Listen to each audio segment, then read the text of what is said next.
listening to Off Planet Radio at offplanetradio.com.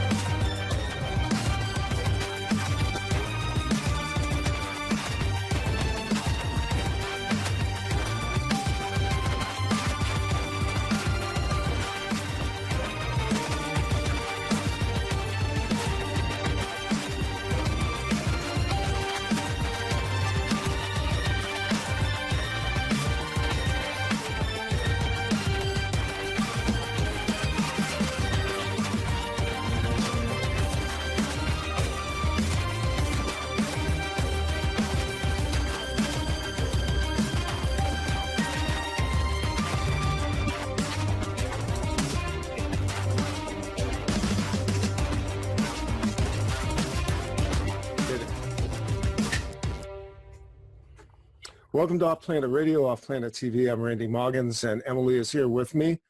We're going to go through some what I think are going to be spectacularly serious issues in the show tonight, and Emily will bring up our guest. A couple of things are going on right now.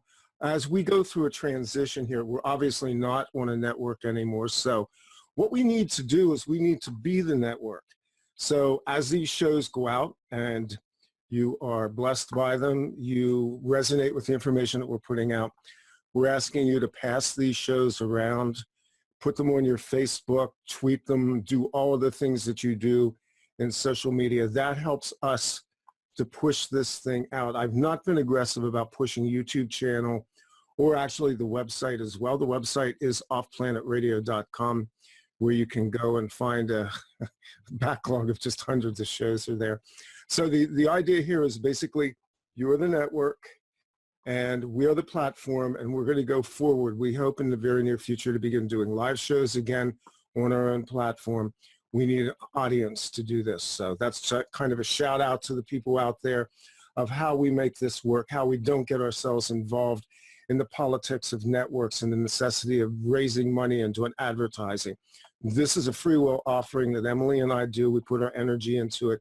We push it out there. This is service to others. So your energy going into this and going forward is simply share it, hit the share button, hit the like button, put it out. We've got a great show lined up. We have a wonderful guest with some amazing subjects that we're going to touch on. These shows seem to have all kinds of loop closing going on right now. There's all kinds of synchronicity that spin around it. And I know Emily's got her own stories about that as well. And Emily, welcome, and welcome to our guest as well. All right, I'm glad to be with you guys tonight, and we have an amazing guest for you. So let's just get right to it. Our guest has been a Rudolf Steiner school pioneer, teacher, lecturer, storyteller, and writer. She has written for alternative publications, edited the stories of survivors of MK Ultra and ritual abuse, and is still ghostwriting books on diverse topics. During her undergraduate days, she studied biology, and in 1996, she was awarded a Master of Arts in Great Books and Honors for her thesis on historiography at St. John's College in Santa Fe, New Mexico. In June 2014, Barrel House Books released Chemtrails, HAARP, and the Full Spectrum Dominance of Planet Earth. Recently, the Australian magazine Nexus published her article on invasive electromagnetic weapons. She is also the author of a fictional American history series called Sub Rosa America, about the deep politics behind the downfall of the United States since John F. Kennedy's assassination. She has now begun the sequel to Chemtrails, HAARP, and the Full Spectrum Dominance of Planet Earth, which will be about the next phase of the global chemtrails ionospheric heater technology, the space fence, a world smart grid enabled by the ionized atmosphere we now breathe. Humanity is to be neurologically herded toward a transhumanist future in the space fence lockdown. Elana Freeland, welcome to Off Planet TV. Thanks for having me, Emily and Randy. Excellent. So why don't you just give us a little bit of background on yourself and how you got into doing what you're doing? Let's see, how far back will I go? As far as the Chemtrails book goes, the one I've just written, the one that I wrote in 2014, that came because my publisher, I had done some work for him when I was living in England, and he asked me if I thought I could write a book on chemtrails. And I already had a file on chemtrails because I had spent 10 years researching the American government, mainly the underbelly that Peter Dale Scott calls deep politics. And so I had a file on chemtrails, and I had another file on HAARP, the High Frequency Active Auroral Research Project. But I didn't, at that time, realize they went together. I went to the 2012 chemtrails conference in Los Angeles, your city. I was there. Yeah, were you there? I was there. Yeah. Oh, wonderful. So the Consciousness Beyond Chemtrails conference. Yeah. And nobody knew me then. I was just doing research, getting ready to write. And I listened to everybody. I had gone particularly to hang out with my friend Clifford Carnicom. Clifford is the independent scientist who probably has logged the most hours of any scientist on this topic on a shoestring budget. And I had known him in Santa Fe. We had been friends, going to breakfast together, putting our heads together. I had given him my spit and my blood to look at under a microscope. And that was when I realized the seriousness of what was falling on our heads from the sky, because I saw the so-called Morgellons creature, a genetically engineered pathogen.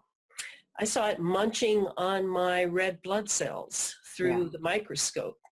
And even though I don't have lesions as many Morgellon sufferers have, that was when I realized that what Clifford was saying was true, that we all have this critter in our bloodstream. And so that made it a little more serious for me to realize that, and that's why I said yes to Adam Parfrey at Feral House Publishing. I realized that this was, I'd read the books. I read the book by Nick Begich, Angels Don't Play This Harp, written in 95. And actually, when I was reading that book, I read it in 96 when I was out in my yard.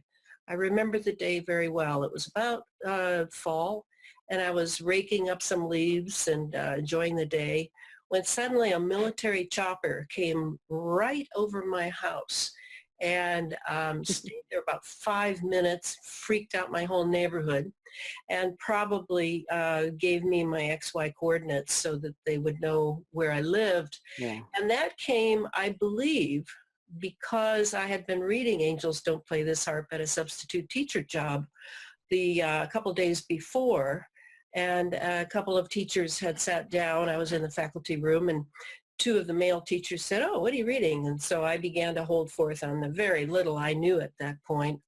And there was a woman at the table, a very mousy little woman, eating her lunch with her nose down by her sandwich. I never did see her face. And I believe that she was probably a military wife because we live very close to the joint base here in the Pacific Northwest. So I assume that the military chopper was a heads up for me regarding that book. And of course it was the 90s. And I remember the 90s as being quite paranoid.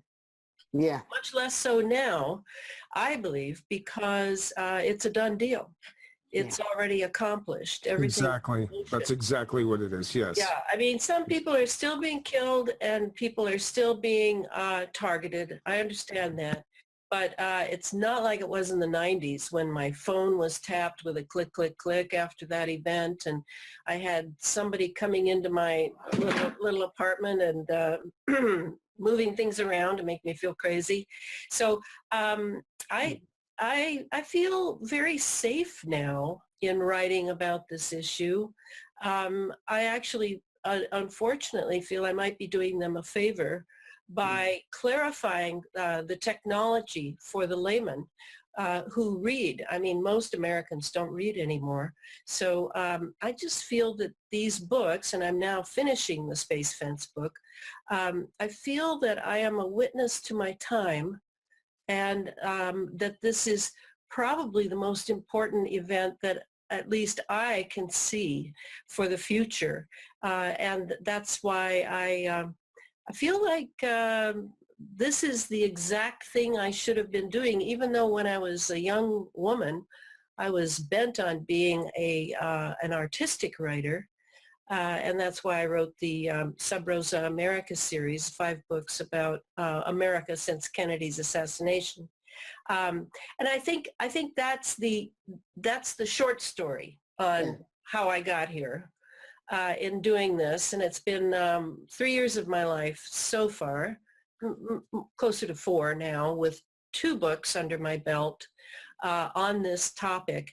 And I will write one more because I didn't have room in this book to put 3 chapters in on synthetic biology. And that's a really crucial issue. And you were there then, Emily, when you heard Sophia Smallstorm give that fabulous presentation. So I really want to, that's the last thing I'll say on this will be the 3rd book. And then it'll be a little trilogy. And then I'd like to go and write some other things. Yeah. Wow. So, okay. So one of the things, so I spent the weekend this weekend with your book. I've been familiar with your work since you really came out with it.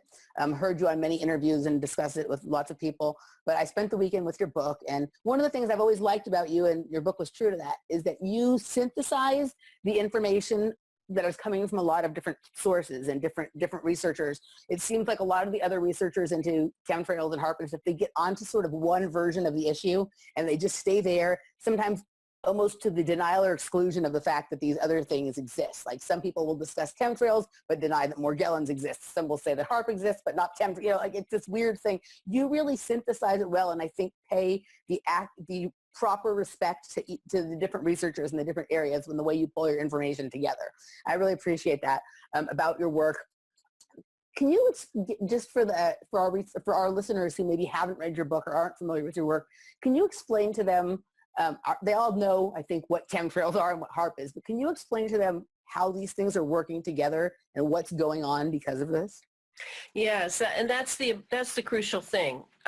It's important to understand what the big picture objective is. And the big picture objective for this technology, some people think it's depopulation. I don't think it is at all, though I think that that people are dying and getting sick, and enriching big pharma and the medical industry is a perk that they are very much interested in. And as you know, there are weather derivatives on Wall Street that they're making a mint on, insurance agencies, assurance agencies. All of them are in this for the big bucks. But the real reason for it is military from beginning to end. And I do believe I am the only writer, at least that I know of, that really sounds that alarm loud and strong, that we have a military which is completely out of control. And they are behind all of this with their grant money fingers on the stash to make the universities and all the other agencies obey this one mandate. And I simplify it by saying it's C4. C4 is the same thing as the old C2, which was command and control military doctrine, but this is command, control, communications, and cyber warfare. And this is what I meant by the title of the previous book, Chemtrails, HAARP, and the Full Spectrum Dominance of Planet Earth. Full spectrum dominance is a military doctrine, and by that, I think they mean 2 things. The first, of course, is the electromagnetic spectrum. They want to fully dominate all levels of the electromagnetic spectrum, because this era will be remembered as the electromagnetic era. Mhm. And that's crucial. They want it all the way from radio waves to gamma waves. They want everything theirs. And the other aspect of full spectrum dominance is simply to control society, to control planet Earth at all levels, so that all of the Earth is now a battle space. And the famous and wonderful nun, who was also an epidemiologist, Dr. Rosalie Bertell, she wrote a book about using planet Earth as a weapon. And that is, I'm echoing her work in mine.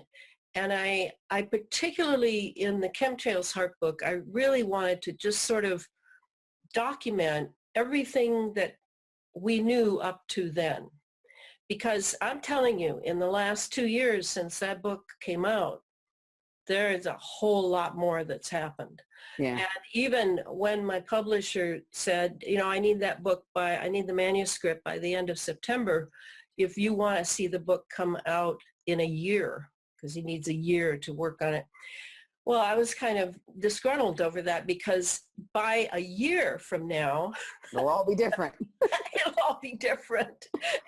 It's like, you don't understand. This is like breaking news. That's the trouble with writing about national security issues is, of course, they've got all the documentation, and you're out here sort of scotch taping together and reverse engineering what, you think that is going on. And I wish I could be a fly on the wall so that I could get those last little bits in, but I really feel I have the big picture, and that's what I'm known for, is the big picture. I just have that kind of mind. Yeah. You do a good job at integrating the information. In fact, you're actually, we're big fans here on this show of the work of Sean Gautreaux, and you're actually one of the only people who integrates issues that he deals with into the rest of your work. And I think the other researchers who don't pay him any attention it's a shame, because I think he has a really important piece. And you do seem to be really good at integrating all these different things. Well, that's the Sean's work on what is in the skies. Yeah. Is it matches my my 7th military operation, which is detection and obscuration of exotic propulsion technology. Yeah. And I always visit Sean's site to see what he's got. And he knows that I'm open, because I've done a great deal of research on vectored craft, and anti-gravity, and scalar technology, and all of the things that some researchers who work very hard at various pieces of absolutely huge elephant in the living room, they don't go there, because it's like my publisher said, if you mention the word UFO, it's like, then the case closed. But to me, exotic propulsion craft is not the same thing as UFOs. And now we're in the age of plasma physics and plasma propulsion. I mean, a lot is going on up in space right now that most people have no idea what is really going on. But we're going to see some real sky shows in the next couple of years, because, of course, the holography, everything is ionized. And I want to get back to that. So let me be very clear about how this military C4 works. What they needed, they actually began it all back with the SDI, the Strategic Defense Initiative, back with what I call the Bush, Cheney, Reagan troika. And that was Star Wars, the Star Wars operation that was supposedly missile defense. And then we saw it kind of go away after the 80s, when Clinton came in and was president after Papa Bush, 4 years of him. And then it became the ballistic missile program under Clinton, and nothing really happened with it. then it just sort of like meandered away into the black is the way I see it. It was a black project. But that was exactly the time, the late 80s, when Bernard Eastland's patents came of age, and they began working on, we already had ionospheric heaters, but we had nothing as powerful as HARP would be.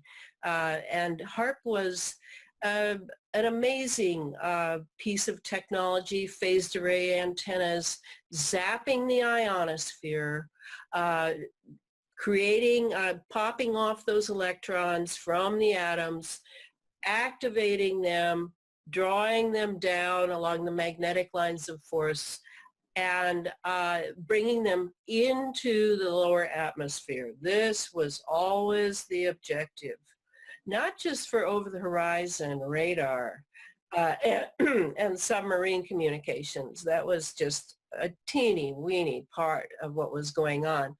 It was really to find a way to keep the atmosphere ionized, to keep it battery ready, like an antenna, so that all the wireless operations that the military had in mind could be carried off.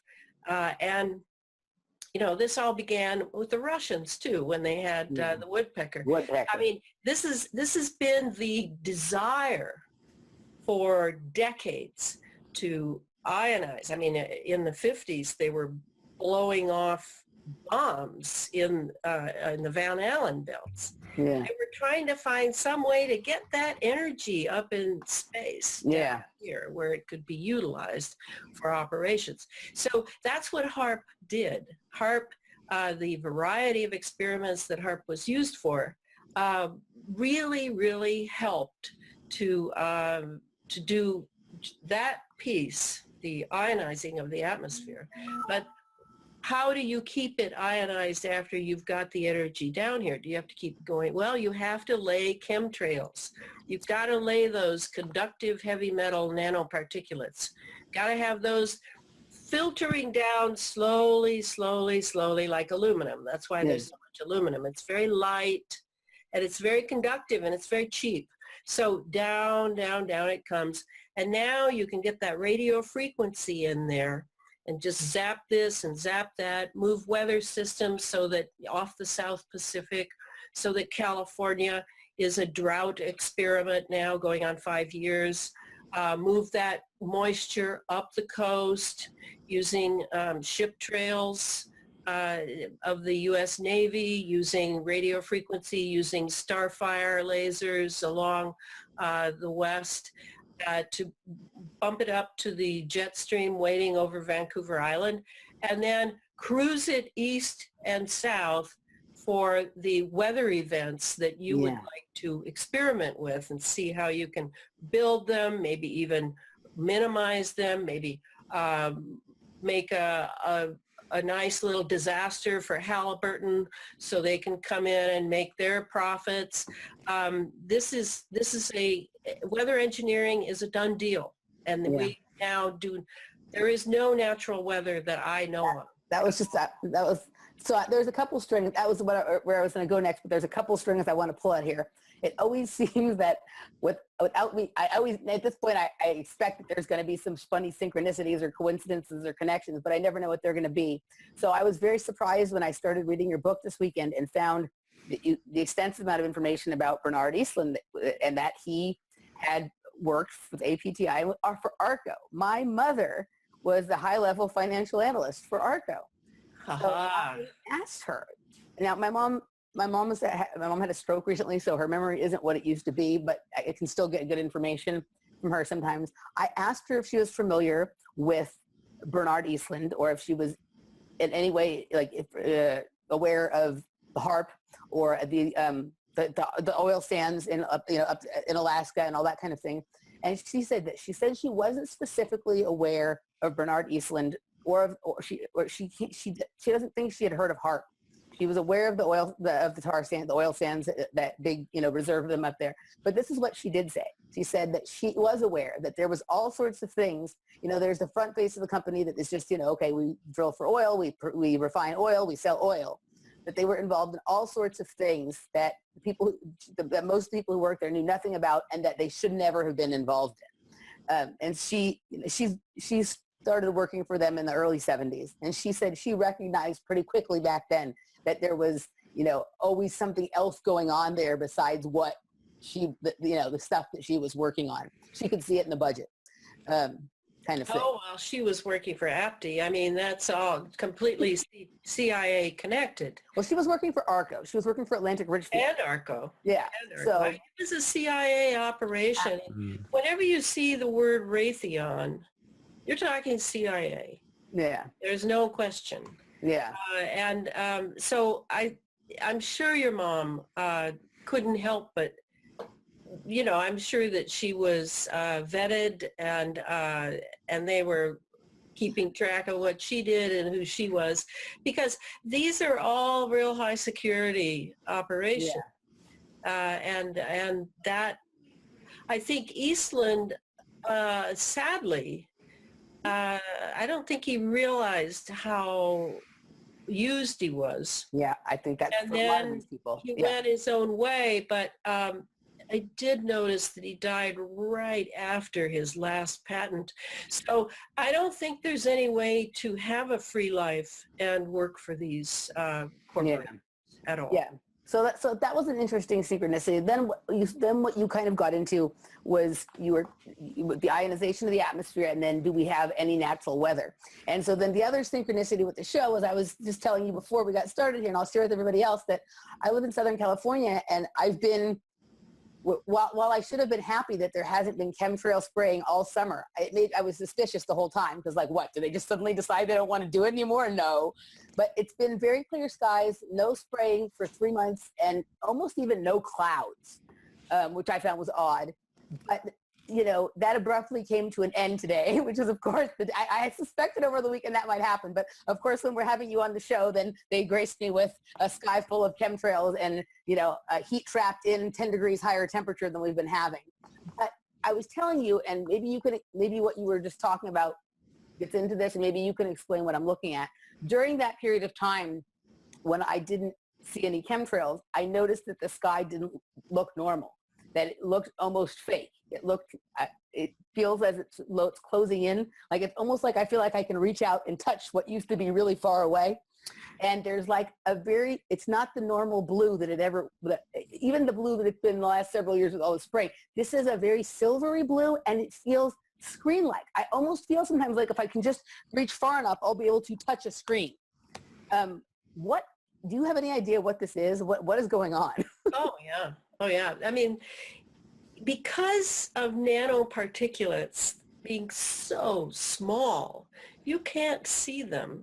Right. You can't see the smart dust. You can't see the metal particulates coming down, sifting down. You're looking through tremendous amounts of material at the atmosphere. And it does look blue, but it's a paler blue, because you're looking through a lot of material. And I think the silvery is a very good observation, because that, of course, is the color of aluminum, barium. They're all a sort of pale white or silvery white. If you look at aluminous oxide, for instance, and you lay it out on a flat surface, it is iridescent. Yeah. When it's suspended in the air, in light, it creates its own spectrum.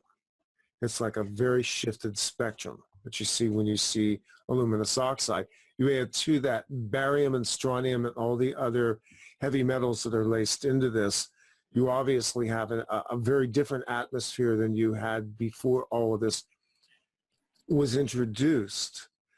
One of my questions, Elana, is, do we actually have a start date when they started formally bombing the skies like this? Do we know? I know that for me, I noticed it in the late 90s. I actually bookmarked at about 1998. I started to notice the shift in the skies. And that would have been pretty close to the time that I also became aware of HAARP. And by 2000, I was also becoming more and more aware of first Nick Begich's book and also then Clifford Carnicon's work. So is there any way to put a bookmark somewhere of when this all began formally as a program? Well, this is Project Cloverleaf. Yeah. Is the name of it. Okay, and it's been going on since the 60s, 70s. But what happened was when Bernard Eastland's patents were then being brought into manifestation up in Alaska after they did a big search for the exact right place, and they needed a place up in the Arctic Circle. So once that was on its way, then Cloverleaf kicked into high gear and the trails began to be laid. And that's not everywhere, but that's all NATO countries had signed on the dotted line. So you can count on NATO countries. And then Clifford was seeing the trails being laid in the high desert of New Mexico. And that's, of course, when he began taking samples and analyzing them, et cetera. So that's the date that I go by. And I would say it's really around 95 when Nick's book came out, Angels Don't Play This Harp. The two synchronized, but of course we weren't really looking. And I don't know if you remember, you probably do, but remember the late 90s and early 2000s, some people were getting really, really sick, like immediately. So they were at the point where they were giving a lot of quantity, and then they would hang back on it and adjust the formula. That, of course, there's always the argument in the movement, it's still an argument. Are we talking about fuel additives and the jets flying, or are we, and it's spewing out from the engine chamber, or are we talking about supplementary pylon tanks and ducts that are laying these chemicals? And I do cover that much more thoroughly than I did in the Chemtrails HAARP book, because I have a lot more information now for the Space Fence book. And I spend quite a bit of time laying out the various theories on this. And I think I'm most comfortable saying that at that time, in the late 90s, there were both. And now because Cloverleaf really is the program that brought on board not just military jets laying the trails, but the commercial jets and many of the large carriers now, and not just American. I mean, there's a woman who puts Southwest, Delta, all of them, yeah. Yeah, puts up maps of even Chinese airlines are laying trails. So there are many agreements across the board among countries, corporations, and nonprofits, I would imagine. Everybody's on board who wants to get a leg up will agree to a Project Cloverleaf formula for their fuel, and then say that they've got a special area, a geographic area. Right away I think of where some of these floods are happening. And they've got that. And so, yeah, okay, they've got the flights going and they've got the formula in the fuel. But now they're going to use a supplementary pylon to like lay some extra. Now, recently, a paper was written by one of our activists, Ann Fillmore, about the Oregon coast. The towns along the Oregon coast have been inundated by lithium. And with possibly with additional psychoactive chemicals, because people have been feeling stoned, woozy, ill, diarrhea in female dogs and female animals. So my guess is, yeah, lithium didn't necessarily go in the fuel formula, but whatever was in the fuel would be synergistic with whatever the additional formula was for a particular region. That's how I'm looking at it now. Did you hear earlier this year, I think I heard it probably, I think I actually heard it on a video by Crow. Somebody got a NASA scientist admitting that they were spraying lithium in the air on tape. I think I heard it on you know who Crow 777 is? He does the work on the lunar wave. I'm pretty sure I heard it on his channel. He did a little piece about it. But there was a guy, somebody called NASA, and the guy that they spoke to actually admitted that that lithium was being sprayed. Well, you might be referring to the whistleblower who contacted Ann Fillmore and set this whole thing in motion, because he wrote twice. He had tried to write to other Facebook activists and had gotten no response for some reason. I have no idea. I certainly never saw any of his epistles, but Anne got the ball rolling, and she and I would have long phone conferences. For a while, we thought we were going to be able to even get some chemical proof from a local university there in Oregon of a professor who had taken his students out to collect samples and had been very dismayed to find that there was so much lithium in his samples. And so he abandoned the project, but unfortunately we couldn't get those samples so that we could prove that, yes, lithium was really dropped along the Oregon coast. Let me ask you a couple of questions here, Elana, because you've done obviously a lot of the research and you have a grasp of the technical details. How does it work that you are able to suspend things like heavy metals into a fuel that is being processed through a very precision jet engine?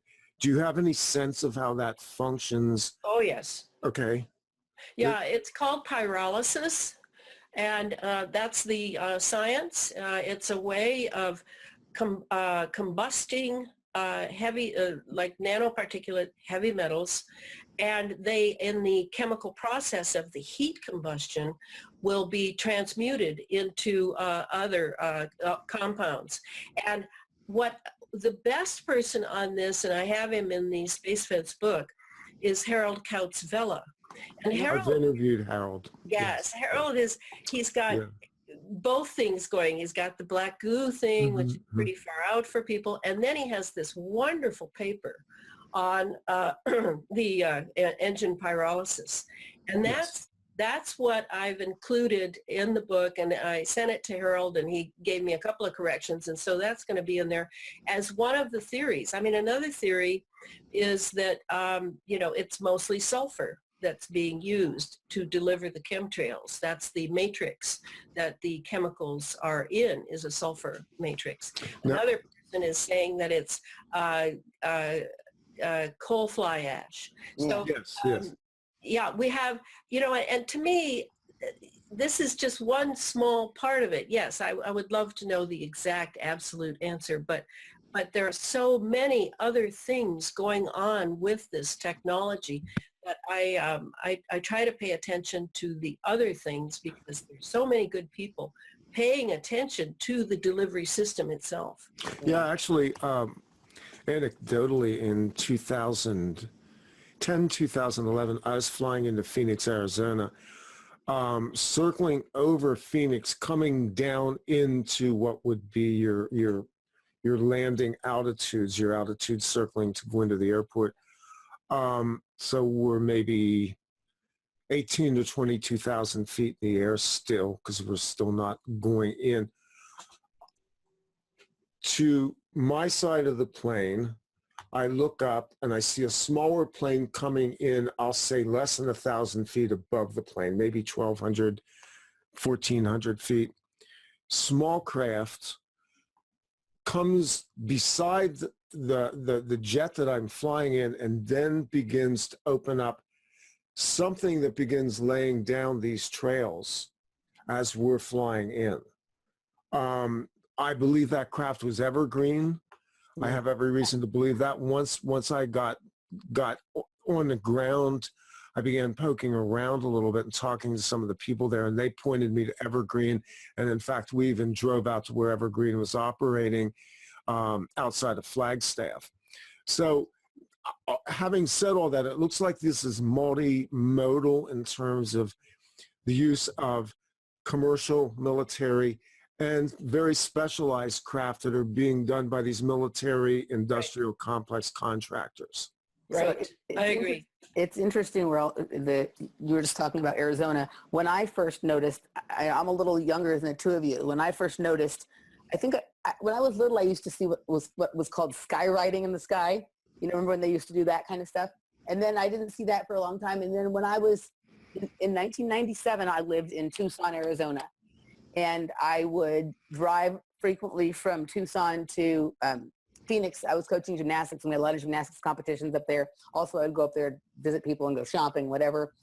And I would notice between Tucson and Phoenix, which is about 90 miles between the two of them, I was like, it was a blank, there wasn't much to look at. That was when I started noticing all of these crisscross patterns in the sky. And I one day noticed that the planes that seemed to be making them seemed to be coming down between Phoenix and Tucson in this area called Marana, which there's a base there. I actually think that's where a lot of this stuff is emanating out of, because I was noticing these things, and then it was just all kind of coming to a head in this spot, Marana, which is just closer to Tucson, but between the two cities. And that was my first time noticing them, and I've noticed them ever since. So that, that's interesting that we're all kind of at that area is really where that's kind of started emanating from, about that time. I think it's important to realize that, like, you haven't seen any chemtrails most of the summer over Southern California.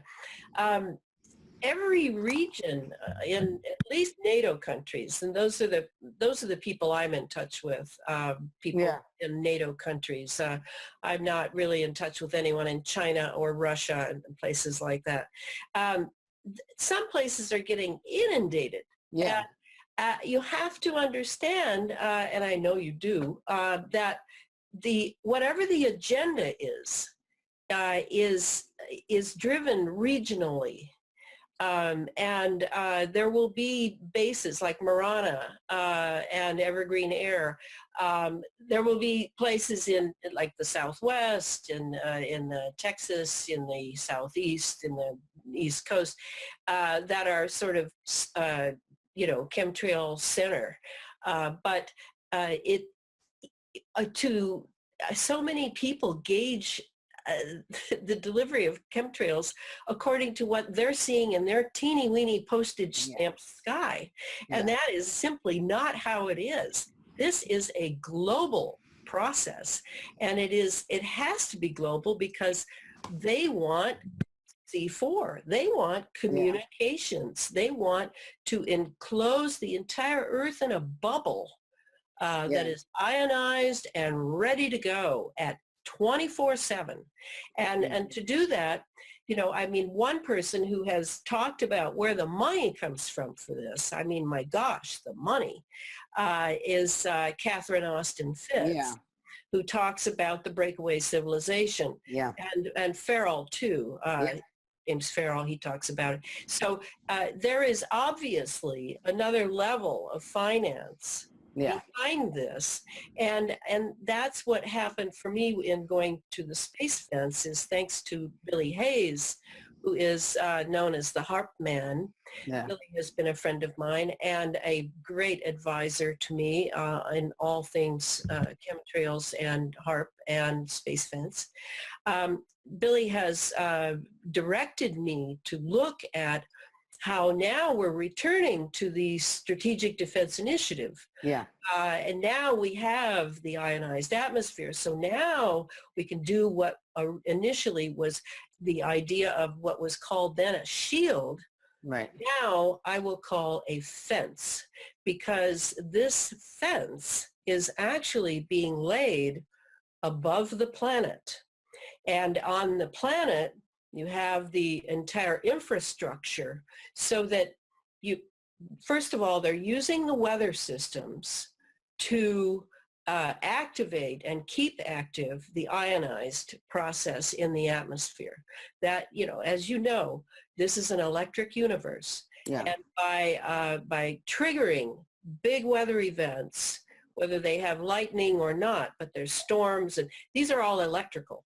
Yeah. And so that electrifies, keeps the very bottom of the troposphere activated, and then they've got the jets flying in the stratosphere to keep that one going. So you get this sandwich effect of ionization so that when we're talking about the ring, it's like Lord of the Rings, a ring around the planet, above the stratosphere, in lower space. What's happening is the rockets that are being launched, particularly the sounding rockets that are so-called experimental, the sounding rockets are spewing masses, tons and tons of aluminum and lithium. These are the two main ones that they're spewing on their way up above the planet, and then they will lay a special mixture up above the planet to create this ring around the planet. Now, what would be the purpose of that ring? So It's a conductor. I'm thinking of they're trying to turn Earth into Saturn, right? Well, it is very much like Saturn. Saturn, people who with esoteric knowledge consider Saturn to, it's sort of like the ring around it is sort of the prison wall that holds whatever is going on there in, and the people who are involved in the nefarious plotting of a lot of these programs are worshipers of Saturn. So are they trying to turn the Earth into Saturn? Well, yes, they're certainly Freemasons, and there are many brotherhoods that because most elite movers and shakers are members of multiple brotherhoods, Multiple societies, and they go through multiple initiation rites to raise their degrees, and so Saturn certainly yes, but they're not doing it just for an esoteric reason. You understand that? Yeah, They're doing it because this will be planetary lockdown. Yeah, I was just thinking about that because the way you described the ring, it just made me think of Saturn. Lord of the Rings. But they always do things for many reasons. So I think there is an esoteric reason involved, but there's also all these other agendas that we've spoken of. Well, and that esoteric reason may actually be scientific from a previous era. Absolutely. That's really the story, I believe. And Saturn had something happen. Yeah. It's a long time ago, and now we're on a similar trail. That was really where I was going with it. So yes, thank you for taking us there. Randy, did you have something you wanted to ask? I noticed you. Yeah, and I was actually wondering if I should paste this question because we'll be bumping up against a break here in a few minutes, but maybe we'll just toss it out and let it go wherever it's going to go. And that is, okay, so they've laced the atmosphere with all these particulates. They have planes in the sky constantly. They have seeded this into the atmosphere. They are electrifying all of the layers above us. But at some point, how do you erect something that is, you're calling it a space fence? How do you erect something that is that permanent from something that looks to me like such a hodgepodge ongoing operation? You're talking about encasing the planet, basically. So where we're at now is we have these regionally controlled systems. Obviously, weather is constantly being manipulated within certain regions. California has seen no rain. They've seen no chemtrails. Whereas here in the East, we have had what has been the wettest summer in terms of rainfall and the driest in terms of what's actually wound up in reservoirs and in the mountains, which is the weirdest thing in the world to see our rivers here flowing with water, but you go into the mountains and where it counts most, which is your aquifers and your reservoirs, they're almost dry. Well, and that's the aluminum. The rain you're getting is a dry rain. It's not a rain. In fact, I'm recommending to everyone, do not go out in the first hour of a rainfall because that will be the heaviest of not just aluminum, but aluminum is the important part for all the heat incubation that happens, and for the forests. I mean, we have whole forests dying now because of the aluminum content of the soil. You see it in the mountains. You see these lines, and I've seen the trees. They're dead from the top down. Yeah. It's so tragic, makes you want to weep. And it's all for C4. It's all for that. I don't know why, but I sometimes get these weird hits. They call it Project Cloverleaf, and clovers have 4 leaves. And it's the C and the C4, and I just wonder if in their symbology, that's the 4 Cs. Very possible. Yeah, I hadn't thought of that. Right. Yeah, and the aluminum is a huge problem. California, it isn't just the aluminum from the chemtrails that California is suffering from. It's all those sounding rockets from Vandenberg Air Force Base, which goes almost due northwest a little bit, boom, up it goes. And so, it's all over. And why would they be doing that? Well, we all know that it has to do with water, and it has to do with an experiment in drought and maybe a showcase in drought. Hey, come buy into our cloverleaf system because you can create drought over your worst enemies in the world. You know, like Iran. I think in Iran this summer, it was 127 degrees Fahrenheit. So it's an instrument of warfare. It's an instrument of blackmail. It's a moneymaker. And meanwhile, it also has to do with the future and abandoning nature for a transhumanist future. The other question I had just on the last bit about the lack of chemtrails over California. Oh, there's something flying overhead right now. Anyway, what I noticed about the sky with it looking silver is it almost reminded me of like when I was little and I went to the Griffith Park Observatory, and they have like the screen on the ceiling. And I just wonder if my thought, because I had a lot of thoughts while I was witnessing this over the summer, and I did, back to your other point, when I noticed there weren't chemtrails, I went and looked and searched to see, and I found obviously that many other parts of the country and world were getting hit really hard.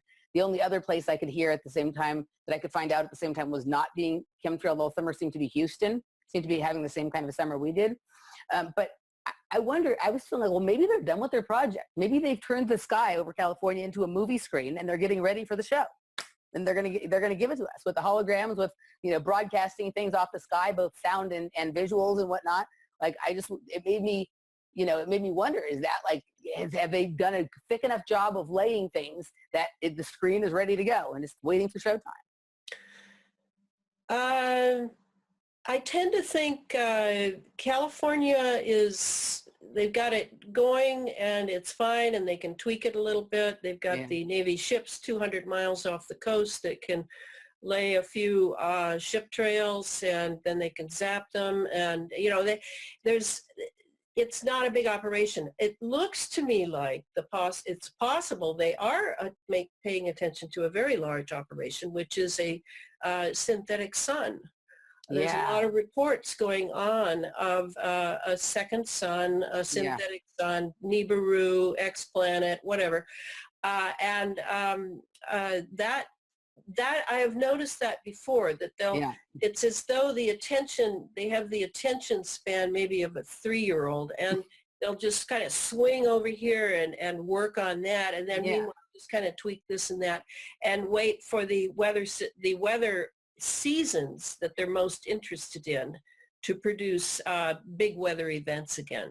Yeah, the sun does look awfully strange here. Most of the time, the sun is now white. I remember when I was little, the sun was more of like a yellow or an orange color. Now that this sun has like almost like a white with sometimes like a weird the aluminum in the air tint. Yeah, and it's extremely hot.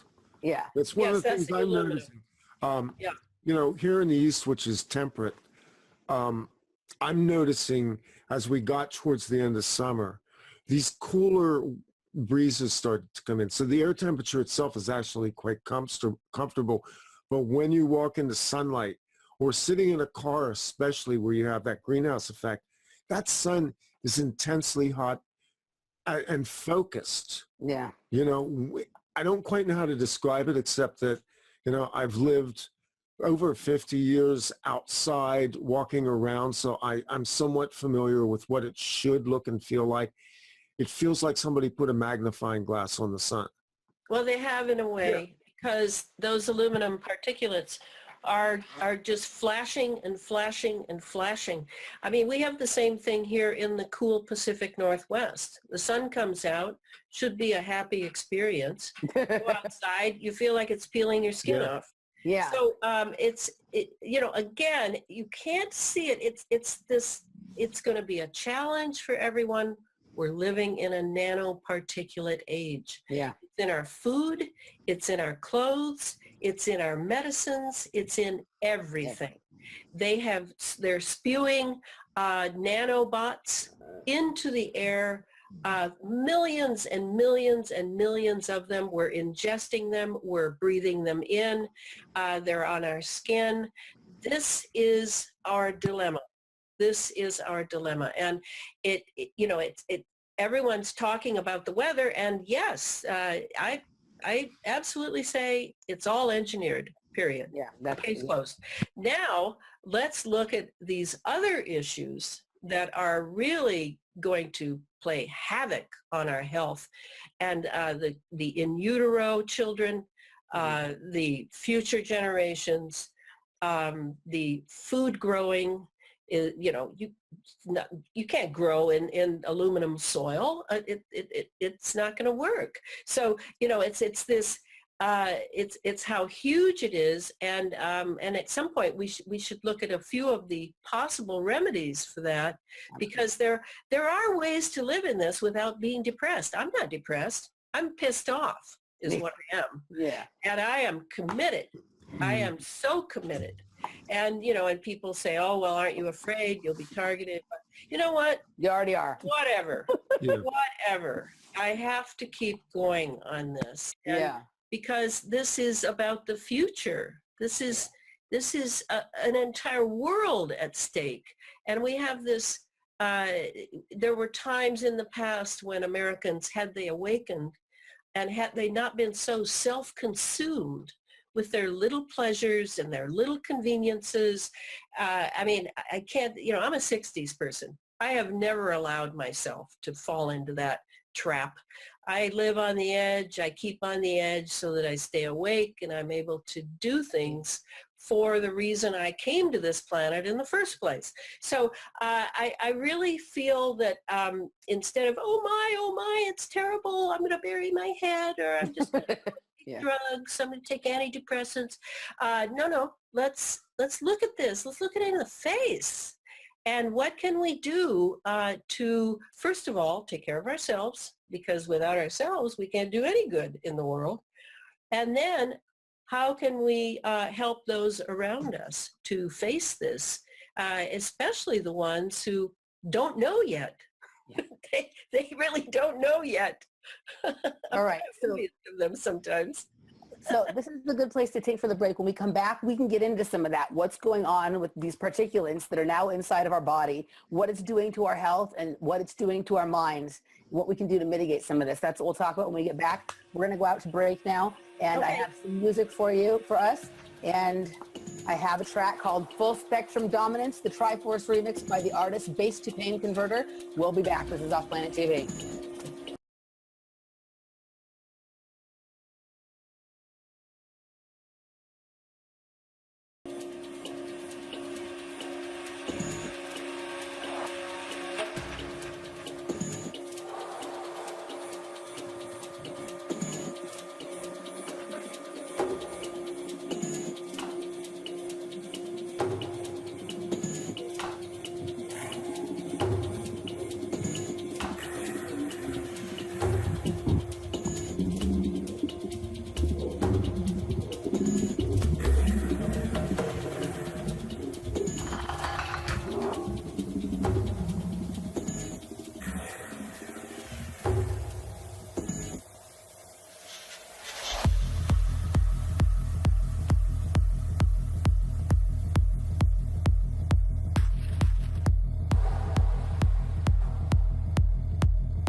HEVT, CAS TOT, Part 3.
Okay, we're back. Welcome back to Hour 2 of Off Planet TV. We're with Randy Moggins and Elana Freeland, and we have been discussing chemtrails, HAARP, and the full spectrum dominance of planet Earth. And now we're going to segue into how that connects to mind control. And Elana is uniquely qualified to speak on where these two topics come together, because they've been two topics she sort of researched separately. And I'd be actually curious to hear about the moment you realized these two were inextricably connected. So take us away, Elana. Well, before the break, I was saying that we need to look at other issues regarding this chemtrails HAARP technology than weather engineering. Weather engineering is certainly going on. There is no question about that. But it's the nanoparticulates that are being released that are going to be the challenge for our health, physical, and our mental health, because many of these releases are of nanobots. And nanobots, that would include sensors, and that would include microprocessors on a nanoscale. And these are, when Clifford did the dissection of the Morgellons and found basically five components to each of the fibers that that poke their heads out of people's lesions, and the fibers that I saw munching on my hemoglobin. These fibers are alive, and they can be remotely programmed and communicated with. So I assume they are in me, and I assume that someone with the right credentials and code could contact my little guys inside and maybe create havoc for me. I don't know. But this seems to me the way we're going. This is not just an isolate experiment. This is how I believe they're going to do at least a portion of transhumanism. Now, as you know, they call it enhancement of the human being because we are quite amazing creatures, but we are weaker than some of the parts of the animals kingdom that we have in us. And now they want to make that more. I'm sure that all the Olympic athletes are all completely programmed. And I see that we're going to have to reckon with this. It's kind of like when someone has worms or a tapeworm or something. Yeah. You go, ooh, suddenly your pristine, lovely body has turned into, has a parasitic relationship with a microorganism. And that's, I guess, why it doesn't bother me that much, because I know that, and biology was my other degree, I know that I have thousands of organisms living in me, some symbiotic, some parasitic, whatever. And so the Morgellons is, and Clifford renamed it the cross-domain bacteria, is just another one. But what Clifford is not working fast enough on, sorry if he ever hears this, is that I want him to really look at the electro-optical nature of the Morgellons, of the cross-domain bacteria. Now that's something that Harold Kautzvella does talk about, the electro-optical. And that to me is the future of mind control, is the electro-optical nature of the nanobots. When you're talking about masses of people, that would be a great way to do it, to turn the masses into workmen, and or whatever you're going to turn them into. And then you would have, of course, the special and elite mind control subjects that you would prepare to be like the old days: sex slaves, drug mules, Olympic athletes, Hollywood stars, popular singers, etc. So I do see it very much as connected to mind control in the sense of a hive mind. This would be perfect. And how they'll do it is with our ionized atmosphere and all of the metal, the very conductive metal particulates, they can pulse frequencies in. And those frequencies, they can know the frequency for your potassium level in your body. They can know the frequency for your vision center, for your voice center, whatever it is. They can individualize it, or they can do en masse. And I actually think they're already doing that, particularly in large cities. Where I really thought I saw it was when that racial incident in Ferguson, Missouri happened. A few days later, I don't remember how much longer it was after the event itself, I saw the shift to violence in the population. And it was like overnight. Yeah. And I immediately wondered if Ferguson was an experimental city, and if they were blasting them with a pulse for the violence center, because each emotion, as you know, has its own frequency. It's interesting you say that. I remember just the year prior to that, during the standoff at the Bundy Ranch, somebody reporting that a few days into it, they began spraying them extremely heavily overhead, and they noticed that it simultaneously with the spraying, people started to become more aggressive, and there started to be more tension build in the situation. So yeah, I would agree with you on that. I mean, do you think it's that they were spraying these things in the air for weather modification, and then they got into our body and they realized they can do all this stuff with that? Or do you think that they chose, part of the reason these things were these kinds of particulates were chosen, because they knew they would go into our body, and that was the intentional along. Which came Oh, first? the latter. The latter. latter. Okay.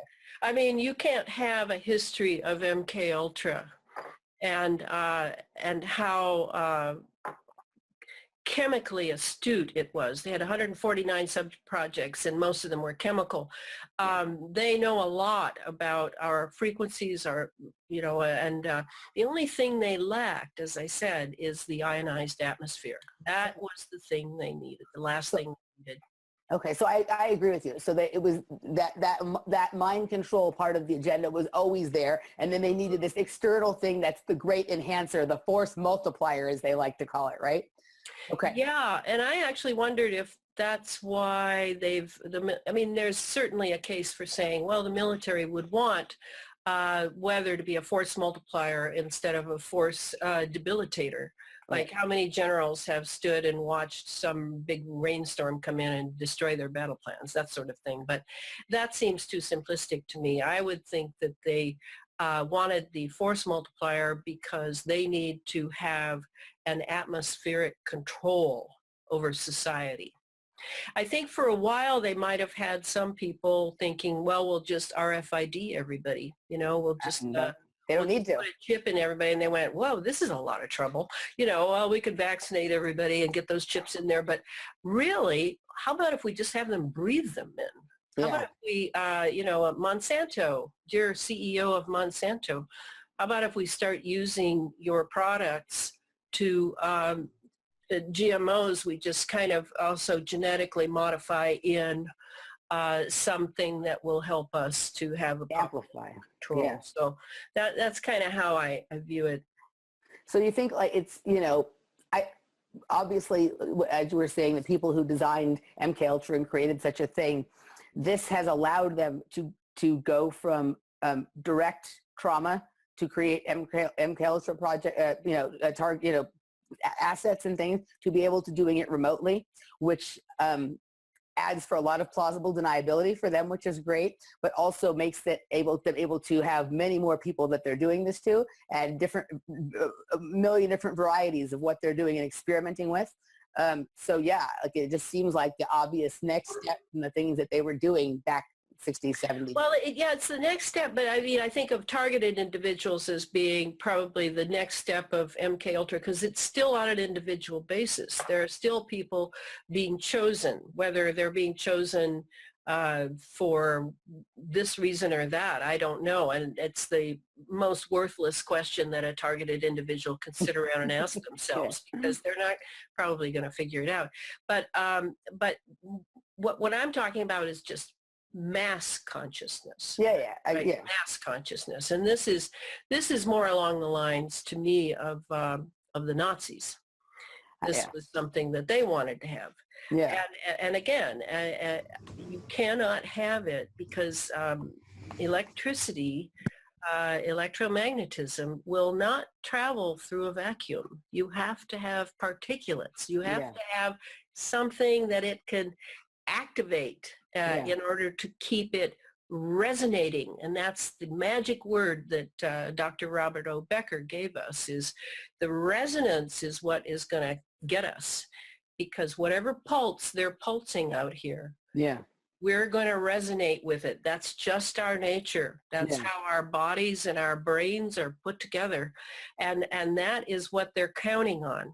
They know we're resonant beings. Now, how will they protect their own children and wives and themselves? Well, they're going to have the antidote, just like they did for AIDS when they produced AIDS. So they'll have an antidote.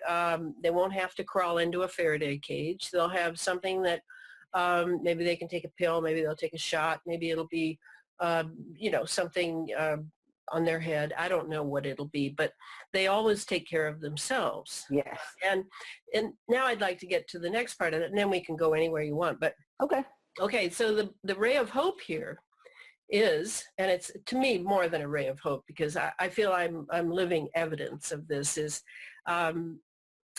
your consciousness is a tremendous shield. And if you fall prey to fear and anxiety, then you will produce acidity in your body. I promise you that. And acidity is a condition always, it goes along with disease, and it always goes along with death. So I highly recommend that people look at their lifestyles and begin to make adjustments to keep the body alkaline, so that the consciousness that hopefully you are all developing will have something in accord with it, whereas acidity is in discord with consciousness. So this to me is the ray of hope. I don't think that some of this will work on people of a certain level of consciousness whose bodies remain alkaline. And this is what I'm banking on anyway, because I know they won't win in the end, this empire thing. I mean, just think of how people felt back in the Middle Ages with the Catholic Church and the domination by the Catholic Church. We have a different domination theme going on now. Yeah. And it also has to do with its branching off of the planet into space, which will present a whole other reality that we will have to deal with. I mean, I certainly believe there are beings around the planet and above the planet and in the planet who are all engaged in watching this great drama of the free will creature known as the human beings. Yeah. There is no other free will creature than the human being. And they're watching to see what we do, because we have let things go till the 11th hour, maybe beyond. And yet there are beings and powers ready to help if only we will do our part on this side and set a course of battle, including our highest consciousness and the care of the temple of the living spirit. This is all we need to do. And yet, what a challenge it is for free will beings. It's so easy to just take a little pleasure. It's so easy to just hide under your pillow.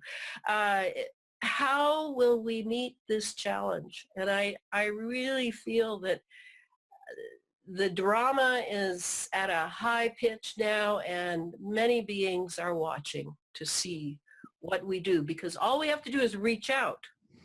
It isn't a matter of, they will not take the place of our free will. They will wait until we ask and petition. And I don't mean begging on our knees. I mean asking with all the courage and might that we have for the future to retain this planet for several thousand more years at least.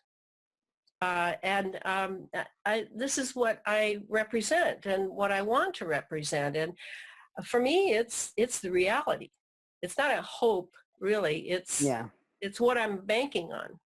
Yeah, what you just said was, I think, really important. I agree.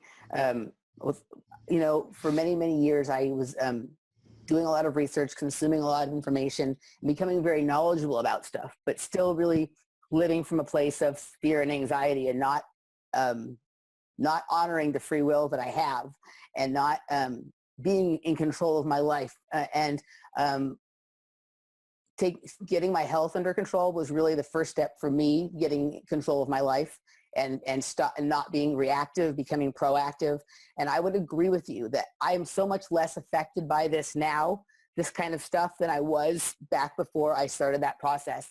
And you're absolutely right. The diet, and what you were saying was really interesting about the elite have an anecdote. I remember when I went to a nutritionist, I was having some health problems, and I found a naturopath nutritionist who specialized in candida, who tremendously helped me get my health under control. And actually, one of the things that's really interesting about Clifford's cross-domain bacteria is I think what it really is like a synthetic version of candida.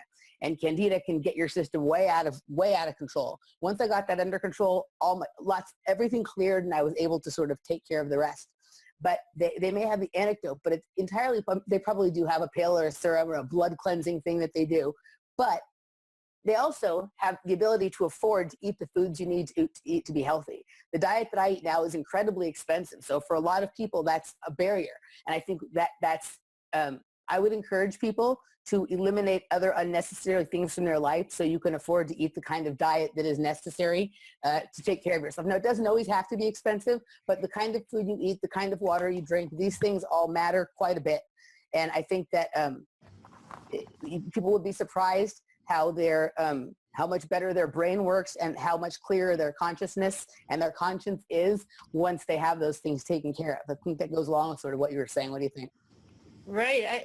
I eat a macrobiotic diet for 45 years now. I haven't been to a doctor since I was 13. Yeah, I love that. I hate doctors. I eat very simply and very cheap. Very cheap. Oh, wow. All right. Yeah, no problem. But it is a commitment. And It's hard work. No, I won't have any thank you kind of thing. Because I know what I'm building and what I must retain in order to make it. I'll be 70 next year. It's just amazing to me. I have no idea what 70 means, but I'm excited because You my look body marvelous. is I had no idea. I would have guessed your age of being 10 years younger than that. Yeah. Well, that's the healthy and the commitment to the temple of the living spirit. Yeah, I really feel strongly about that. The other side of this is, and Emily and I have talked about this a lot, bringing in the fear element, but also understanding something. From our perspective, we've danced with the dark forces on this planet for a long time, for Emily and I since we were kids, in terms of being pulled into projects and being exploited. Many of the people that went through these projects aren't alive anymore. They didn't survive that. Right. And we always have to remember that as long as we're on the earth, we have a mission. And it's not lost on me that activating the mission sense in people, getting them to understand they're not victims. And you went into it perfectly, because the fear is the biggest enemy. I don't know how many times I've said this, and I don't know how many times I have to continue to say it. Our fear is the single greatest barrier to us overcoming this present system, because it's all fear-based. It's a system that's built on the fear of the so-called masters and overlords, who themselves are the most fearful creatures on the planet. They worship these dark gods. They do these rituals. They do horrific things. They do all of it. When you look at them empathetically, you understand that inside them is a cringing child somewhere that really needs to be dealt with. And yes, and we're the good ones. I mean, we're the white hats here. And that itself is something that we must cling to, because fear produces acidity. Clifford, when he had the Petri dishes going, and he was feeding the cross-domain bacteria different things to see what would kill them, maybe. He found nothing that killed them, by the way. But he could send them into stasis so that they don't reproduce with alkalinity. Yeah. But in acidity, they reproduced like pigs. They went crazy in acidity. So that's another reason that fear always produces acidity. It cannot be allowed. And whatever makes people strong, they don't have to be, necessarily spiritual in order to be strong and to have a vision. And your idea, Randy, of the mission, I mean, that is my bread and butter. I go from one mission to the next. That's how I live. And it's just built into me. I've been that way since I was a child. I remember when I was about 10, writing a book on rocks under the blankets.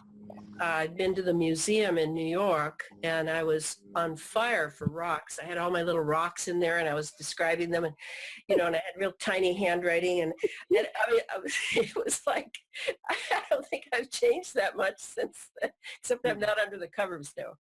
Here on the shelf is a whole top, I call it my altar, that has my stones and my rocks and all of the things that I pick up when I'm walking around in nature, because they're energies. They are. You know, people don't realize that everything is living. A rock is not just a rock.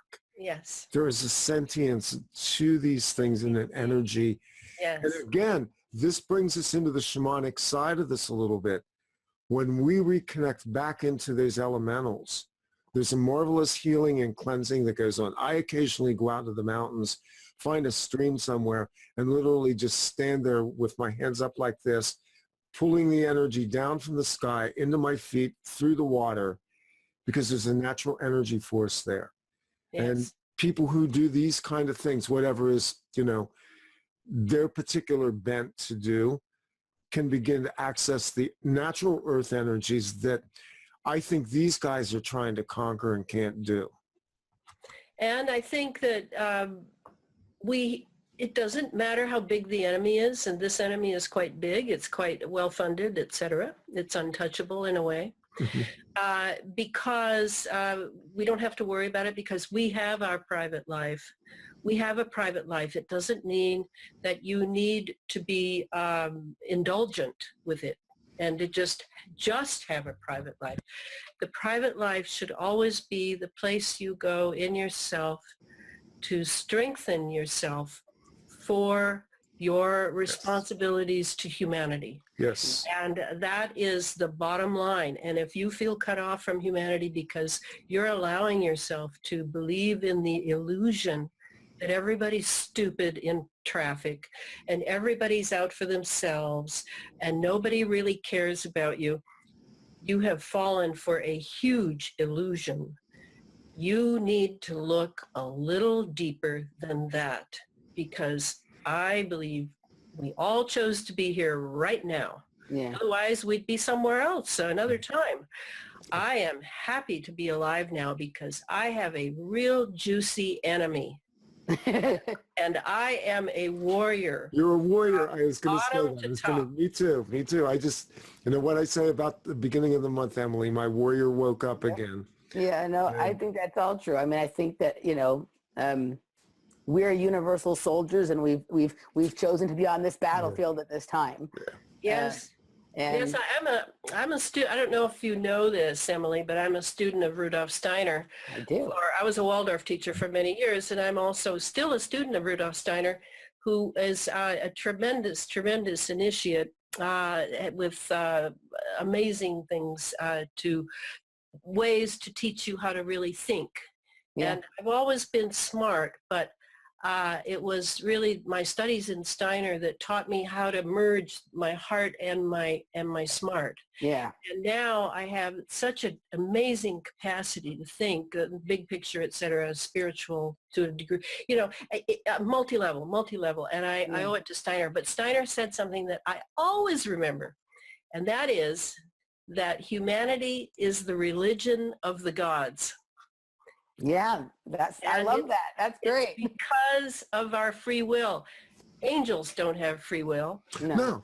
Archangels don't have free will. Even in the scriptures, Yeshua told the people of that time, did I not tell you that you are gods? You know, and I've always been amazed that people read the Bible and they never read that verse, because I always looked at that and went, whoa, that's a really big statement. So yes, I mean, I'm not saying quite that, but it is similar. We are the free will creature and the religion of the gods. They are interested in us, and that's our task, is to hold our free will as high as we can instead of sinking it under our appetites and our fears. Yeah. Hold it high, because it's a real gift. Absolutely. So let's move on a little bit here. A little birdie told me that you're an absolute expert in the topic of Twilight language surrounding mind control specifically. And one of the things we've been talking about, well, we go into all sorts of stuff on this program, but it always ends up at mind control here. So we've been talking a lot about how much we just did a really great special on the television show Stranger Things. I don't know, or the Netflix series. I don't know if you're familiar with that. But it's an ongoing conversation between myself and Randy, as well as many of our listeners, about programs like Fringe and Stranger Things and Person of Interest, Blacklist. All of these programs coming out are either very directly or indirectly referring to mind control, MK Ultra, and you were one of the earliest to write fictional novels about this kind of thing. Can you tell us a little bit about your books, and then let's get into this topic of Twilight language? Oh yeah, Twilight language. I wrote the series Sub Rosa America, 5 books. I didn't know it was going to be 5 books to tell the story, but that's how it turned out. And I had tea with Kennedy in the Rose Garden, John F. Kennedy, in 1963, August. I was at Girls Nation. Bill Clinton was there in Boys Nation. I didn't meet him. I spent the week with LBJ. He was overseeing my group. And then on the magic day in the Rose Garden, when we had tea, I was singled out by Kennedy, and who said I looked like his wife. And I was sort of a star for a day, for 15 minutes of fame. And when I went back to my state, I gave talks on my day with Kennedy. And then 3 months later, he was dead. And I was invited back to these groups, and had to learn to give a speech in front of sobbing people. It's hard to believe how hardened and cynical many Americans have become now, but back then we were babies. We were real babies, and boy, they murdered him on TV and just blasted us, and then did the cognitive dissonance of showing Jackie crawling over the trunk 1 million times, just like the Twin Towers falling 1 million times. Yeah. So without television, this kind of mind control could never have been as effective as it is now. And what I'm speaking of is Twilight language, because it isn't just the greatest book I ever read about television was Jerry Mander's book, 4 Arguments for the Elimination of Television, written in 1977, and no one's written a book like it since. Oh, I never heard of it. Oh, it's the best. I used to teach courses at University of Washington and extension programs on that book. So I don't watch television. I never have owned one. I've tried to keep my imagination relatively unsullied, but I go to a movie now and then. Okay, that was my question. Yeah. I went to see Space Odyssey last night, Stanley Kubrick. Yeah. And I've never seen it. I've seen it before. You've never seen 2001: A Space Oh my Odyssey. gosh. Oh, And that's my benchmark film. That's Oh the my film where I gosh. go, oh yeah. I want to watch it with you. and when I sat there and realized it had been 50 years since Stanley did that film, and it was still fresh and so brilliant. Oh my gosh, it just was so anyway. Can you just, for anybody in our audience who doesn't know what it is, can you explain what Twilight language is? Good question. It's the use of symbols. It's like before we had books, we had storytellers and priests. And our imagination was able to, was very malleable, kind of like a 3-year-old who hasn't watched TV.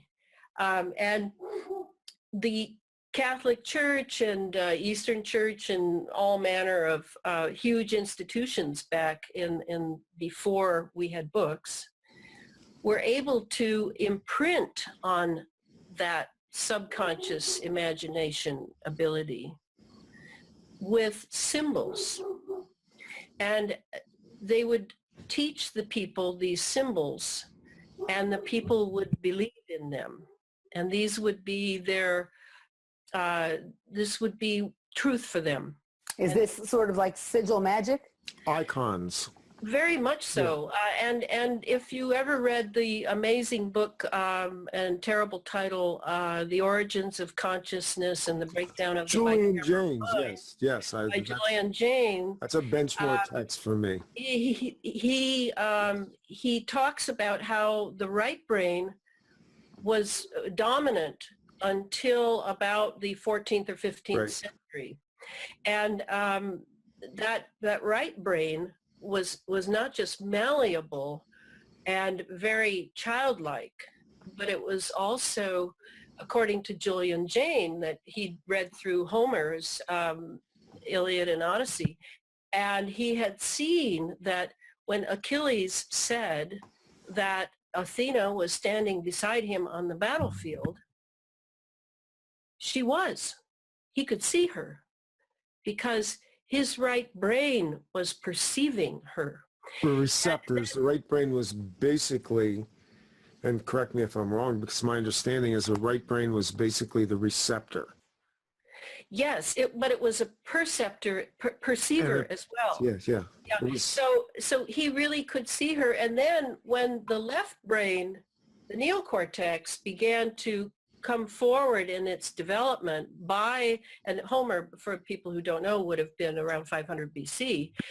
So 2,000 years, 1,000 years later, in the 1400s, when we had the age of discovery, so-called, and the age of empire, that then the neocortex began to come forward and the right brain began to recede. Yeah. And that's when we developed the idea of entertainment, right? Because then if you had entertainers, and at that time they would have had troubadours going through from the 1200s on, they had troubadours, they had actors, people coming through very poor villages, and people would go and enter that old right brain and it would be so enriching. And it was the same thing with religion. They would go into the church, and there were all the icons and the incense and the mass, and they would be back in that old right brain and just like going home again. So stimulate it to come forward again. These things would all stimulate it to come forward. Okay. Because the left brain was, of course, not as developed in the masses, because they weren't educated. They didn't have a cultural process they could go through, like I did, where I went through school and grad school, Right. And be able to enter ideas, so that left brain had a real meal for itself. Yeah. Now most people don't feed their left brain anything worth having. Yeah. And so they get kind of rigid, and their imagination, their right brain It's totally receded. Well, no, I think it turns immoral. It turns to pedophilia and pornography, going on the net and ending up in the dark web, and so Gotcha. So we have this imbalance, and of course, to operate free will, you need both. So today, because we're so left brain now, and the right brain is atrophying in a sense, and heading for imaginations that are not worth having, or even destructive, and eat you alive, then they now are using again, and I don't think they ever stopped. As soon as they had the TV, they were using it. They're using Twilight language because they want to call up some of that right brain that really saw these symbols in every, I don't know if you believe in reincarnation, but I've known, I'm reincarnated since I was a child. And so, from previous lives, you have these symbols that have aggregated and are in their subconscious, and in the right brain can access them, but only in a sense of a recognition and a feeling for them, and a feeling like I'm going home again. That going home thing can really be used against us. And that's the Twilight language. And the greatest I've got two people who've taught me so much about Twilight language. One, of course, is Michael A. Hoffman II. And Michael wrote, he's a real right-winger living in Coeur d'Alene, Idaho. I know Michael Hoffman. He won't talk to me anymore. He won't write. Oh, no, I can imagine. He's quite temperamental, yeah. He's very temperamental. He used to be an AP or UPI reporter. He's a brilliant guy. But anyway, he wrote a book that is just a not-to-be-missed short book, but power punch, Secret Societies and Psychological Warfare. And I read that, I don't know, 15 years ago or so, or maybe longer now. And it was a blockbuster. He was friends, along with my publisher, Adam Parfrey. They were both friends of another great, James Shelby Downard. And James Shelby Downard was a Texan who, whose autobiography I edited because it was so badly written. And Adam has published, under Feral House, has published Shelby's autobiography. And in that, you will see how the Brotherhoods play such a huge role in keeping the Twilight language moving, because you have Satanists, they know about the Twilight language, they use it all the time. Yeah. You have the Freemasons, you have the Vatican. Vatican would be the Jesuits. The Jesuits are masters of this kind of shadow language. And so how do you keep from being manipulated by this Twilight language? Well, you have to know it exists, first of all. and once you know it exists, then you can watch it. Like last night, I was watching Kubrick's use of Egyptian symbolism throughout the film. Yeah. And all the way from the first scene where there's a bit of like a crescent moon and a big and the sun, and you hear the music coming up, and you can feel it right away. I'm going into the right brain. I'm going home. I love it. And then my left brain's going, yes, but notice that Egyptian symbol there. I like that you went there. To answer your question, yes, I do believe in reincarnation. Somebody once told me that I'm on at least life number 19. So I do believe, at least, maybe a lot more possibly. But that's interesting. You know, I've spoken on this show before about, and it's funny, you were just speaking about the Egyptian symbolism. I dance with my eyes closed. I'm a dancer, and I tend to dance with my eyes closed, and I get a lot of visuals. And a lot of it is very Egyptian. And what happened for me is I just started getting it, and I didn't know what, I recognized that it was Egyptian stuff, but I didn't know, it felt very deep and personal to me, but I didn't really know what it meant. And so a lot of my knowledge about esoterics began when I would go home and search for information on the symbols and the sites that I had sort of been shown during this visual process that would happen when I was dancing. And that sort of raised my awareness. Now, I can only imagine what kind of effect that would have on people who don't have the inquisitive nature that I have to go home and research that stuff. They're just being affected by that kind of symbol bombardment. And that's, you know. But that's the key, is there will be people who will say, oh, this must be from my past life. Well, maybe it's from programming. Yeah, absolutely. At a certain point, I came to the realization that a good portion of this, or even all of it, could have been, an artificial intelligence program, mind control programming. You know, I have a lot of... symbol programming is that's what they use. They use symbols to program. I mean, I even got to the point, me and Randy have talked about this a little bit. I haven't talked about it so much on the air, but I strongly believe that they use sacred geometry for programming MKUltra. And I actually have had visuals. I can actually see how they're doing it sometimes. And I haven't been able to figure out exactly how to speak about it. But I think that goes to exactly what you were talking about. Yeah, and I think that... I think you just kind of did there, Emily.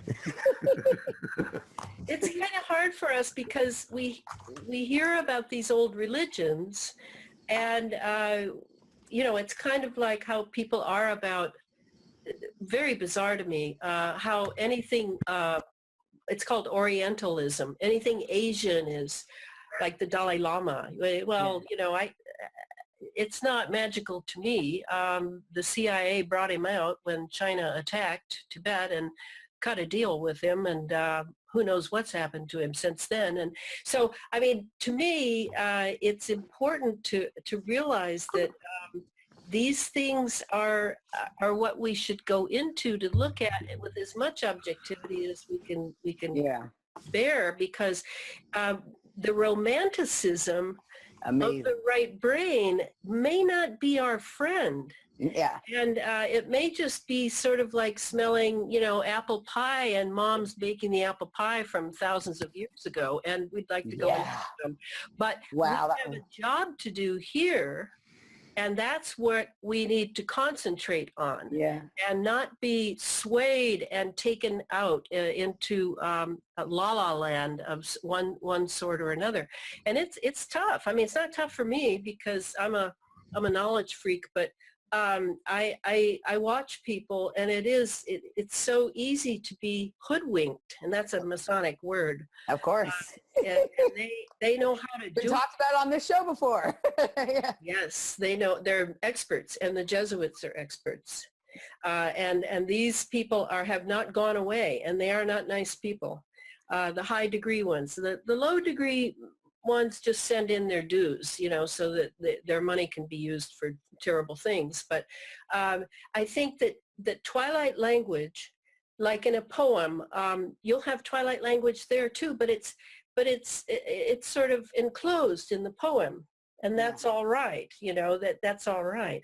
But when you use it to control people and to move them, like right away, I think of the Disney films. Yeah. What they're doing, all the penises and the vaginas and and all the weirdness that are in those So cartoons weird. are sticking in there.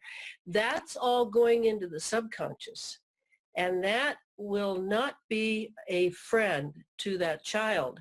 So Yeah. people are doing their children a great disservice by not researching these things before they set the Yep. child in front of the TV that sends them into alpha wave. And going into alpha wave is not our friend either, even though it's way fun to listen to some really good jazz or some really good music and just kind of cruise out. Just as long as it has, some bookends, and you're going to get back to the job, Yeah. then it's all right. But hypnosis, never. Any of the things where you're checking out, you've got to put bookends on that, because it looks like old home week in the right brain. But it may That's kind of where we've been going as well, because one of the last shows that we did that we just released, Emily was heard saying, "I'm trying to stay in my body now and to feel things from this place and in my physicality," which Yes. was, the more that reverberated with me, because she said to me a few times, "I need to stay in my body because sometimes I tend to go kind of astral." And we get carried away with this. I mean, Yes. I've used brainwave states meditatively, but consciously aware of it. Now, maybe you differ in that respect, You or mean on tape or something? yeah, basically even using binaural beats and things like that, but in a very mindful way. In other Yeah, words, I guess I do. I don't know that I trust the people making those presentations. I guess I use paranoia as a sixth sense, actually. Yeah. Yeah, because I know I've listened to some a little, but I'm one of those people that I can't go under. I was, people tried to hypnotize me years ago. I just can't go under.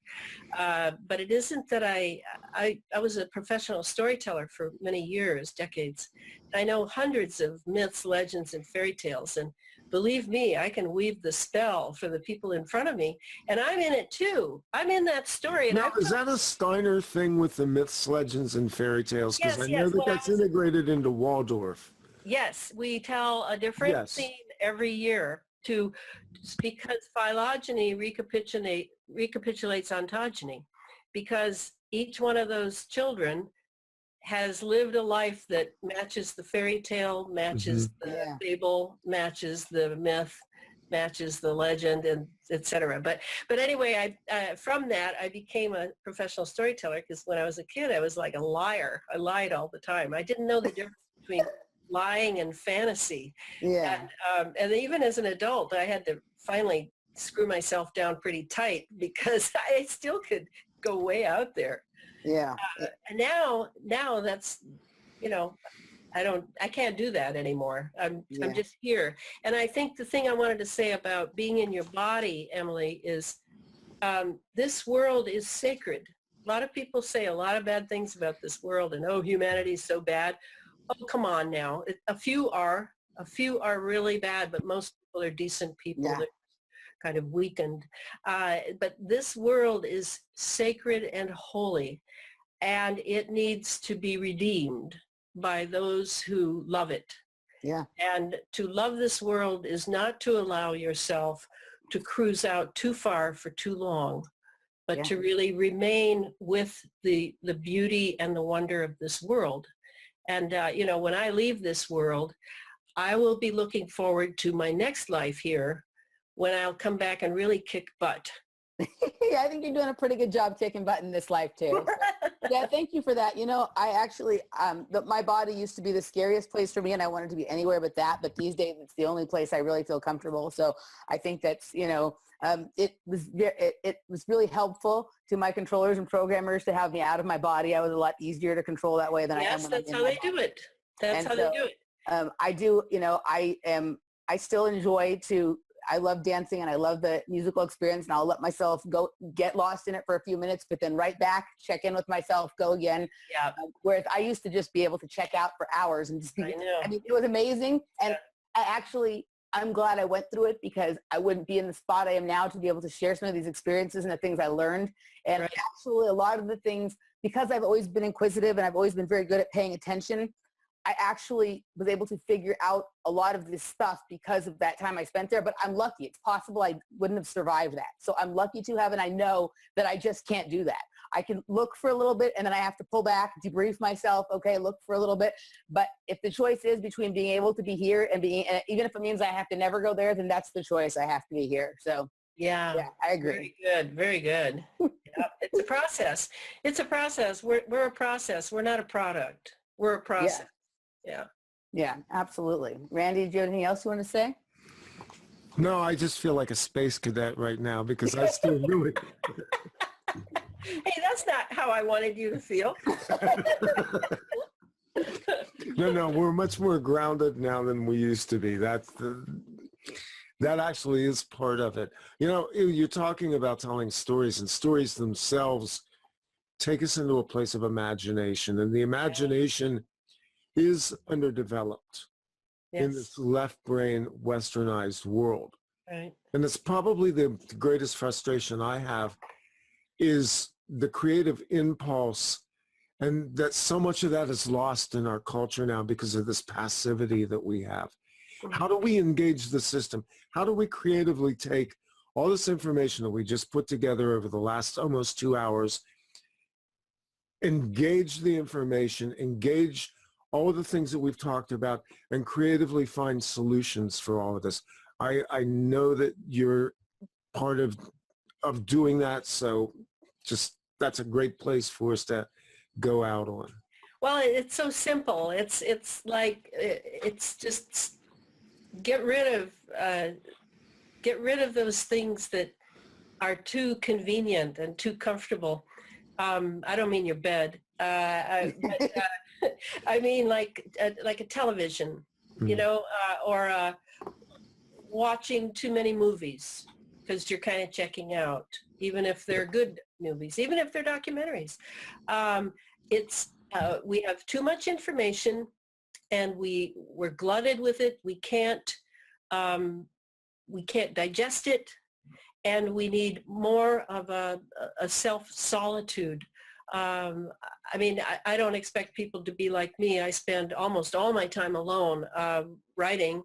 It's a very solitary career, I admit. I was a teacher for years, and I'm a natural. I just love it, and I still meet students all over the place who had me. But I do feel strongly that in order to save ourselves from our gluttedness and our gluttony, we need to get rid of things, not think of more things to do, think of less things to do. Yeah. Disband until you're very simple. Look around and see how much stuff you own. Get rid of a bunch of it if it's too much. I mean, we need to feel that solitariness as the privileged human being to live on this planet, because our enemy has in mind that there will be no humanity in the future, that there will be a very different cyborg hive mind kind of creature that can be utilized. So to me, the beauty of the human being has to be put forward again, and have real conversations. And if you can't have a real conversation, then don't have one at all. Is my philosophy. Yeah. I'm very bad at small talk. In fact, I've lost pretty much all my friends now that I've that is part of this process, unfortunately. HARP space fence thing. They don't even know who I am anymore. That is an unfortunate part of this process, but you find some, you have fewer people, but you find more quality people. And I think what you were saying about the solitude is really important, and also about having a lot of stuff. And I don't just mean a lot of material stuff, but when there's so much stuff between us, it makes it hard to have a good human connection. So Yes. get rid of all the stuff and understand your solitude, and then have genuine connection with the few friends that you find that you're able to have meaningful conversations with. And and a really good book to get you in the mood for disbanding a bunch of stuff is to reread Viktor Frankl's Man's Search for Meaning, one of the greatest books that exists. all right. Very short, about his days in the concentration camp and what he discovered there. It's just a showstopper, and it makes you get down to the real things about life. And and that's what matters. That's it. So I think that's a good spot to go out on. And Elana, this has been an incredible 2 hours. And First off, let's give her just space here to put out websites, book information, anything you want to. Oh, well, the Chemtrails HARP and all my books are on Amazon. And I don't have a website because I have no time to develop one. But I have 2 sites for Facebook, because Facebook, ever since I was on Coast to Coast a couple of years ago, I've had a mass of people who know I exist on Facebook, and I never thought I'd be a Facebook person, but I am. And one of the sites is called Elana Freeland, Chemtrails HARP and the Full Spectrum, which is all about this sort of science stuff and national security stuff. And then the other site is Elana Freeland Sub Rosa America, which is about everything else. And you have to, they're closed groups, so you have to ask for permission to join, and I invite people to come if they're interested. great. Okay. And we hopefully you'll come back and talk to us again sometime, maybe when your book comes out. And I've thoroughly enjoyed this. And any last words, Randy, before I give us the music? I have no last words tonight. All right. Then we're going to go out with a track called Twilight Mantra by the artist Terrachroma. Everybody have a good night. Randy? Thank you. God, that sounds horrible. What? This is going to be our signature music from now on because I've said that. Yeah, so we'll exit out of here. What's wrong with Twilight Mantra by the artist Terrachroma? I don't know. I just got this whole mental picture going. They're quite interesting. Anyway. We don't have to have that music, Randy. You can pick another one. All right. The truth is out there. It's inside you guys. Find it. We'll see you next time. Right on.